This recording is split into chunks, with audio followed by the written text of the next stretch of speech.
वज़ीर कानून पंजाब राना सनाउल्लाह का कहना है कि इमरान खान ने अब तक सिर्फ इल्ज़ाम और इंतशार की सियासत की। उनका काम मुल्क में हर वक्त अफरा तफरी फैलाना है। पंजाब असम्बली के बाहर मीडिया से बात करते हुए राना सनाउल्लाह ने कहा, उन्होंने इस मुल्क की तरक्की के पहिए को रोका, उन्होंने सी पैक को रोका, उन्होंने हर वक्त इस बात की कोशिश की कि अफरा तफरी हो, इंतशार हो, और उन्होंने गाली गलोच की सियासत को इंट्रोड्यूस किया, उन्होंने इल्ज़ामात की सियासत को इंट्रोड्यूस किया। यानी उन्होंने सियासत को प्रागंदा करने में अपना इंतहाई मनफी किरदार जो है वो अदा किया। इलेक्शन कमीशन में इमरान खान के खिलाफ रेफरेंस बहुत से दायर किए गए, लेकिन कुछ भी हो जाए उनके खिलाफ इल्जामात जूं के तू बाकी हैं। इमरान खान और जहांगीर तरीन को तलाशी देना पड़ेगी। सूबाई वजीर कानून ने कहा, तहरीक इंसाफ में इंतशार फैलाने वाले और मनफी सियासत करने वाले लोग हैं, जबकि PTI चेयरमैन ने अब तक सिर्फ इल्जामात और इंतशार वाली सियासत ही की।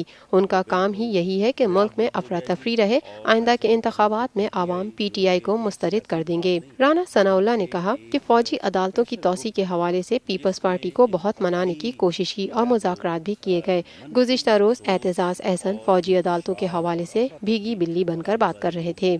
वज़ीर कानून पंजाब राना सनाउल्लाह ने मजीद कहा, ये 2018 के इलेक्शन में पाकिस्तान के अवाम जो है इनकी सियासत को दरियाबुर्द करेगा। पाकिस्तान हम सबका, हम सबका, हम सबका पाकिस्तान हम सबका, हम सब। मैं सईद अख्तर, तसव्वुर से तस्वीर तक हम सबका पाकिस्तान। हम जिंदा कौम है, ताबिंदा कौम है, हम सबकी है पहचान, हम सबका पाकिस्तान। हमारी तरक्की और खुशहाली का राज इंसाफ और कानून की बालादस्ती में ही है। हम सबका पाकिस्तान, हम सबका पाकिस्तान।